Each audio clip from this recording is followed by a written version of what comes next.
Pernah nggak sih kamu ngerasa kayak udah kenal banget sama seseorang, sampai suatu hari ada kejadian yang ngebongkar kalau mereka tuh ternyata punya identitas yang beda 180 derajat? Wah, itu sih pasti rasanya berantakan banget ya di kepala. Benar. Coba deh kamu bayangin sebentar rasanya. Kamu lagi duduk manis, ngerasa hidup kamu berjalan normal, punya rutinitas yang ya bisa diprediksi lah. Terus dalam hitungan detik, realitas yang kamu percaya selama ini ditarik gitu aja. Kayak ditarik karpet dari bawah kaki ya. Nah iya, dan itu bukan cuma soal kebohongan sesaat sih, tapi lebih ke kesadaran ngeri kalau jangan-jangan semua memori yang kamu punya sama orang ini cuma ilusi. Ilusi yang emang udah dirancang rapi banget. Betul, dan reaksi tubuh pas kita nyadar hal itu jauh lebih kompleks dari sekedar kaget doang loh. Secara neurologis, pas kita mendapati orang terdekat ternyata nyembunyiin identitas aslinya, otak kita tuh ngalamin krisis pengenalan pola. Krisis pengenalan pola gimana tuh maksudnya? Jadi gini, kita ini kan makhluk yang bertahan hidup dengan cara memprediksi lingkungan sekitar kita ya.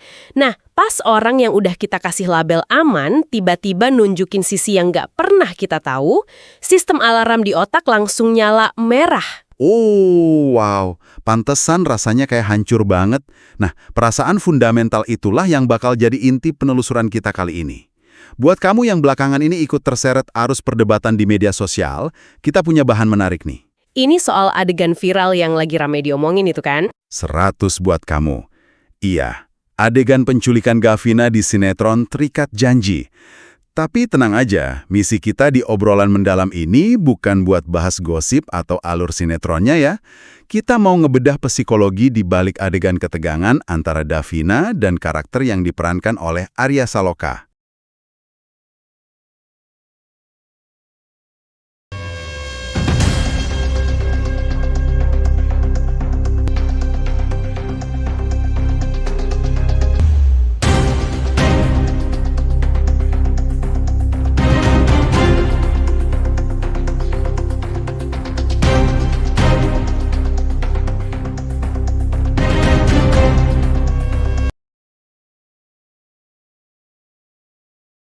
Dan adegan itu emang ngasih lapisan emosi yang dalam banget sih. Benar, kita mau ngupas batas tipis yang seringnya nyiksa banget antara kebohongan demi tugas negara versus pengkhianatan emosional. Keputusan kreatif bikin adegan itu emang pemicu perdebatan yang nyata banget di kalangan penonton. Jarang-jarang loh fiksi di TV bisa membelah opini setajam ini antara logika prosedural yang benar secara hukum dan luka psikologis yang dirasain karakternya. Iya kan?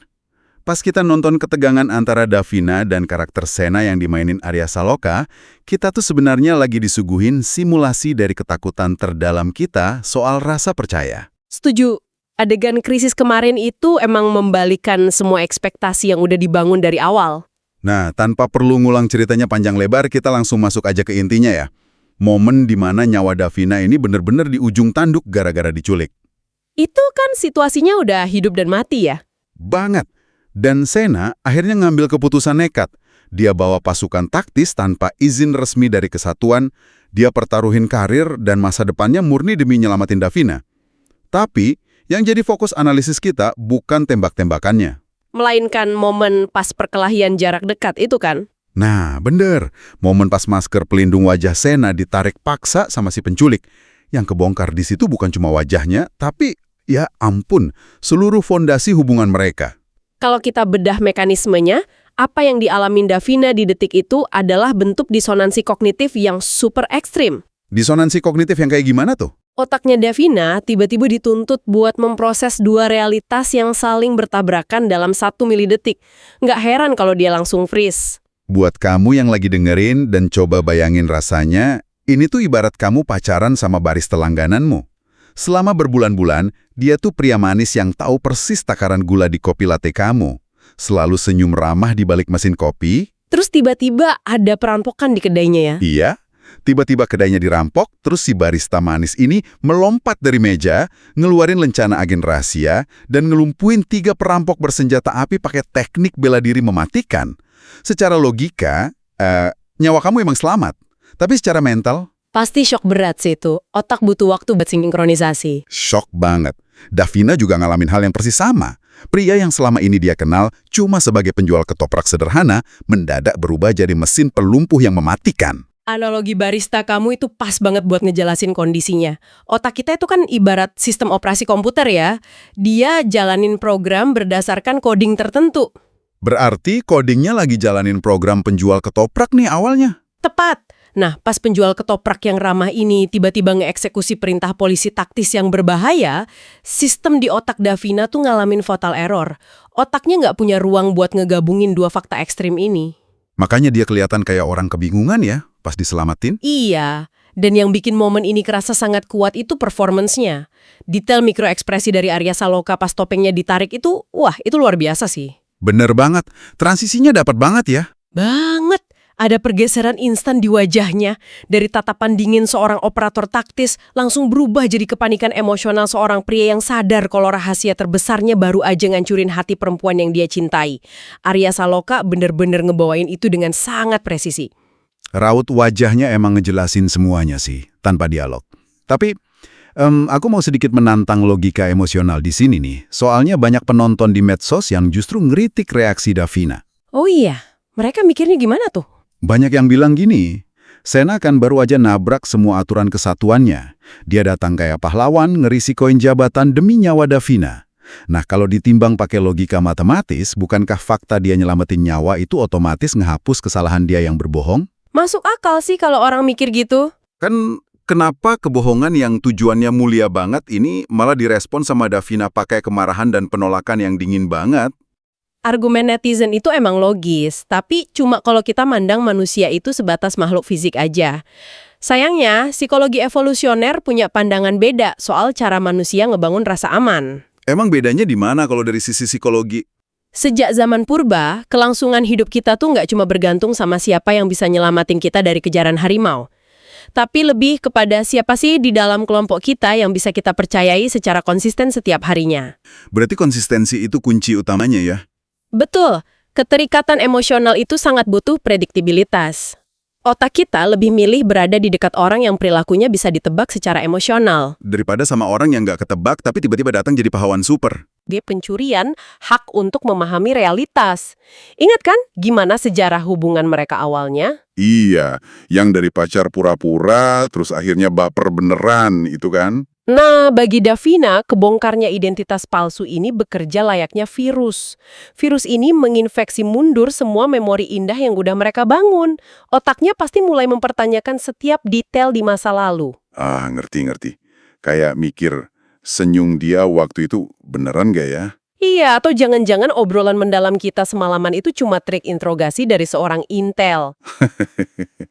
Gila, masuk akal banget ya. Jadi perlindungan fisik dari ancaman luar tadi ternyata gagal mencegah luka batin dari dalam. Rasa aman secara fisik yang dikasih Sena, malah menghancurkan rasa aman secara emosional. Ironis banget kan? Tubuhnya diselamatkan dari peluru, tapi hatinya malah ditikam kenyataan. Ini nih yang bikin Davina milih mundur dan ngejauh, bukannya lari terus meluk pahlawannya. Cinta yang dia rasain ternyata dibangun di atas tanah fiktif. Tapi kasihan juga sih Senanya. Nah, mari kita lihat dari sisi psikologis karakter yang lagi nyamar ini. Beban mental karakter Arya Saloka di sini tuh benar-benar jadi studi kasus yang relevan buat petugas hukum yang harus undercover. Pasti tekanan batinnya gila-gilaan ya. Sangat, mereka dituntut memilah identitas secara ekstrim. Di satu sisi, profesionalisme absolut jadi harga mati. Identitas aslinya harus dikubur biar misinya jalan, tapi di sisi lain... Dia kan manusia biasa yang bisa jatuh cinta. Betul, dan Arya Saloka sukses banget nyampein rasa frustrasi yang sangat spesifik ini. Sebuah posisi dilematis, di mana tindakan yang bikin kamu jadi polisi hebat adalah tindakan yang persis sama yang bikin kamu jadi pasangan yang brengsek banget. Duh, nyesek banget dengernya. Dan parahnya lagi, dia nggak punya alat buat perbaikin keadaan. Kalau dipikir-pikir, cara utama buat ngebangun ulang kepercayaan kan kejujuran ya. Tapi buat Sena, kejujuran itu udah jadi barang cacat sejak awal. Benar, pas seseorang udah terbiasa pakai kata-kata buat merangkai realitas palsu demi tugas, pas dia akhirnya pengen bener-bener jujur dari hati yang paling dalam, kata-katanya udah kehilangan daya. Udah dicap sebagai alat manipulasi ya sama pasangannya. Tepat, kata-katanya udah nggak punya validitas lagi di telinga Davina. Ini transisi kausalitas yang narik banget. Karena perlindungan fisik gagal nyembuhin lukanya, ya wajar kalau ucapan maaf dari Sena beribu kali pun nggak akan mempan. Dan pas komunikasi verbal udah bangkrut, manusia otomatis nyari validasi lewat jalur nonverbal. Dan itu bawa kita langsung ke adegan puitis di tepi danau yang juga jadi salah satu bahasan utama penelusuran kita ini. Pergeseran yang cerdas banget dari hiruk-pikuk suara perkelahian ke kesunyian total. Resolusi tanpa suara. Iya, Davina lagi duduk menyendiri di situ. Otaknya pasti lagi capek banget nyoba ribut dari fatal error tadi ya. Dia berusaha nata lagi realitas hidupnya. Terus tiba-tiba ada pesawat kertas jatuh pelan di dekat dia. Pas dia noleh ke atas jembatan yang lumayan jauh, ada Sena berdiri diam di sana. Gak ada dialog sama sekali di situ. Nggak ada. Nggak ada adegan lari-lari ngejar, nggak ada teriakan minta maaf, nggak ada penjelasan SOP kepolisian, cuma ada jarak, tatapan rindu yang dalam, penyesalan, dan selembar pesawat kertas. Keputusan sutradara meniadakan dialog di momen itu benar-benar brilian secara psikologis. Kalau Sena turun nyamperin dan berpidato soal penyesalannya, Davina instingnya pasti langsung bangun tembok pertahanan lagi. Oh, fight or fight responsnya bakal aktif lagi ya? Pasti, tapi dengan jaga jarak dan cuma ngirim simbol bisu, Sena tuh sebenarnya lagi ngebalikin kontrol yang sempat dia rampas dari Davina. Dia nggak maksa Davina buat dengerin, dia cuma ngasih tahu kalau dia masih ada di situ. Buat kamu yang pernah ngalamin komunikasi buntu sama seseorang, ini tuh ibarat kamu dapat SMS kosong dari nomor yang udah kamu blokir. Nggak ada teksnya, tapi kamu tahu persis artinya. Maknanya tuh, aku tahu aku salah, aku nggak akan maksa masuk, tapi aku masih di sini nungguin kamu. Metafora SMS kosong itu pas banget. Pesawat kertas itu nembus pertahanan pas bahasa lisan udah nggak ada harganya. Tapi kok bisa ya, gestur tanpa suara ini kerasa jauh lebih berat dan nyesek daripada ucapan panjang lebar. Karena komunikasi nonverbal itu nuntut keaslian. Penonton dan lawan main dipaksa baca emosi lewat bahasa tubuh dan mikroekspresi. Dan itu susah banget dipalsuin dibanding kata-kata. Di titik inilah kepiawaian akting diam Arya Saloka benar-benar bersinar. Gesturnya dapat banget emang pas di atas jembatan itu. Iya, berdiri kaku, tarikan napasnya yang berat, dan sorot matanya yang nggak lepas natap ke arah danau, itu semua berhasil memproyeksikan ribuan kata maaf tanpa dia harus buka mulut. Dan pesawat kertas itu sendiri kan simbol yang dalam ya, rapuh banget. Benda dari kertas biasa, gampang hancur, diterbangin angin, dan di mana dia bakal mendarat tuh bener-bener nggak pasti. Persis banget kan sama nasib hubungan mereka? Gestur yang rapuh tapi sangat disengaja, cuma penawaran damai tanpa paksaan. Dan ngomong-ngomong, fenomena ini kan memicu pertanyaan lebih besar soal respons audiens. Kenapa sih kita sampai sepeduli itu? Nah, itu dia. Pas kita baca sumber buat obrolan mendalam ini, reaksi orang-orang di media sosial tuh emosional banget. Ada yang komen, aduh, Sena Davina ayo balikan lagi dong. Terus ada yang nulis, pesawat kertas Sena itu perwujudan cinta tulus yang bakal bawa dia kembali. Bahkan ada yang analisis panjang lebar ya soal beban tugasnya. Iya, sampai ngebahas nyeseknya cinta yang ketahan tugas negara. Buat kamu yang lagi dengerin, coba deh direnungin. Kenapa cerita fiksi soal Intel dan penjual ketoprak ini bisa bikin ribuan orang stres berjamaah dan mati-matian ngedoain mereka balikan? Jawaban psikologisnya sederhana. Manusia itu secara bawah sadar emang suka banget memproyeksikan kecemasan dunia nyata mereka ke dalam kanvas fiksi. Maksudnya fiksi itu semacam pelarian gitu? Lebih ke ruang laboratorium yang aman sih. Fiksi ngasih kita tempat buat membedah emosi yang mungkin terlalu nyakitin kalau kita alamin di dunia nyata. Kisah pengkhianatan, identitas ini nyentuh ketakutan paling dasar kita soal hubungan. Sejauh mana sih aku bener-bener kenal orang yang tidur di sebelahku? Gimana kalau cintanya ternyata cuma topeng? Wah, merinding dengarnya. Jadi intinya, kita tuh minjem luka Davina buat memvalidasi insecurity kita sendiri, tapi sekalian minjem usahanya Sena buat ngehidupin harapan kita. Tepat sekali. Pas penonton mohon-mohon biar karakter ini balikan, mereka tuh nggak cuma peduli sama jalan ceritanya doang. Mereka secara nggak sadar lagi nyuarain harapan terdalam mereka. Harapan bahwa cinta dan pengampunan itu bisa ngalahin kebohongan paling parah sekalipun. Betul. Di dunia nyata yang penuh ketidakpastian, penonton butuh resolusi itu. Kita butuh bukti, meskipun fiktif, kalau penebusan dosa itu selalu ada. Dan kesalahan fatal nggak selalu jadi akhir dari segalanya. Kita selalu pengen ngelihat sesuatu yang udah hancur itu bisa dirakit lagi ya. Dan ilusi ini bekerja mulus banget di layar karena dibawain secara organik. Emosi mentah yang dikeluarin Arya Saloka dan lawan mainnya sukses ngilangin batas antara naskah dan realitas. Mereka bikin kita lupa sejenak kalau itu cuma akting. Setuju. Performa mereka tuh jadi kayak cermin dua arah yang mantulin ketakutan sekaligus harapan kita sebagai audiens. Kalau ditarik kesimpulan dari semua dinamika konflik ini, ada satu benang merah soal kepercayaan yang udah terlanjur dikoyak ya. Niat nyelamatin nyawa emang secara moral mulia banget. Tapi secara psikologis, tindakan heroik itu nggak pernah bisa membatalkan luka akibat penipuan jangka panjang. Berarti rekonsiliasi nggak bisa dipaksain pakai logika pengorbanan ya? Nggak bisa. Rekonsiliasi, kalaupun masih mungkin, cuma bisa dimulai dengan pengakuan tulus atas rasa sakit yang udah ditimbulin. Dari awal shock pas topeng ditarik, terus benturan antara logika otak yang bertahan hidup ngelawan luka dikhianatin, sampai akhirnya bahasa verbal terpaksa mati digantiin selembar pesawat kertas bisu, semuanya balik ke satu titik. Betapa luar biasa rapuhnya kepercayaan itu. Menarik ya, gimana benda sesederhana kertas bisa merangkum seluruh diskusi berat kita hari ini. Karena pada akhirnya, kepercayaan itu ibarat selembar kertas. Wah, ini kalimat hikmahnya nih. Sekali kertas itu diremas oleh kebohongan, meskipun kamu berusaha meratakannya kembali dengan sekuat tenaga, bekas lipatannya tak akan pernah benar-benar hilang. Namun, terkadang dari kertas yang penuh lipatan dan cacat itulah, kita bisa melipatnya menjadi pesawat kertas yang mampu terbang melintasi jarak, membawa harapan baru untuk memulai kembali. Merinding aku dengernya. Metafora yang dalam banget. Dari kertas yang udah rusak, justru bisa dirakit jadi sesuatu yang bisa terbang lagi.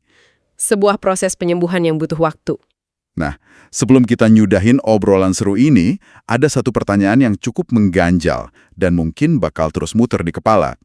Buat kamu yang lagi dengerin santai, coba deh renungin ini dan bawa ke kehidupan asli kamu. Pertanyaan yang cukup berat nih pastinya. Jika seseorang dengan sengaja nyembunyiin jati dirinya yang paling sejati dari kamu, dan itu dilakukan semata-mata demi keselamatan dan kebaikanmu sendiri, apakah menurut kamu itu adalah bentuk tertinggi dari sebuah pengkhianatan, atau justru itu bentuk tertinggi dari perlindungan cinta? Wah, itu benar-benar sebuah paradoks moral dan emosional yang bikin kita terpaksa mempertanyakan ulang definisi cinta itu sendiri. Benar banget. Dan karena paradoks ini nggak punya satu jawaban tunggal yang mutlak, kita pengen banget dengar sudut pandang kamu. Menurut kamu, apakah Davina pada akhirnya seharusnya memaafkan Sena, atau kepercayaan yang udah hancur lebur kayak gitu emang mustahil buat diperbaiki lagi? Langsung aja tulis pendapat dan argumen kamu di bawah ya. Betul, jangan ragu buat ramaikan kolom komentar.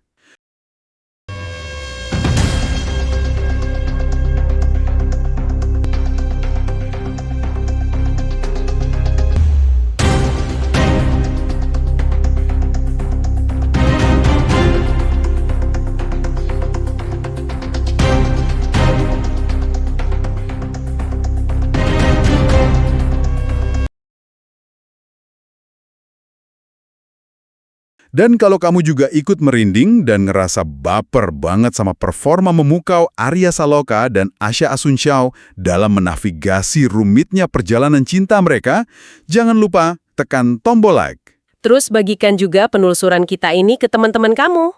Pastinya, biar makin banyak yang ikutan diskusi. Dan yang paling penting, pastikan kamu udah subscribe di channel Motivasi David ya, biar nggak ketinggalan obrolan mendalam dan cerita-cerita penuh emosi lainnya yang selalu berhasil bikin hati berdebar. Teruslah penasaran dan kritis melihat cerita. Bener, teruslah membedah makna di balik sebuah kejadian, dan sampai jumpa di penelusuran kita selanjutnya.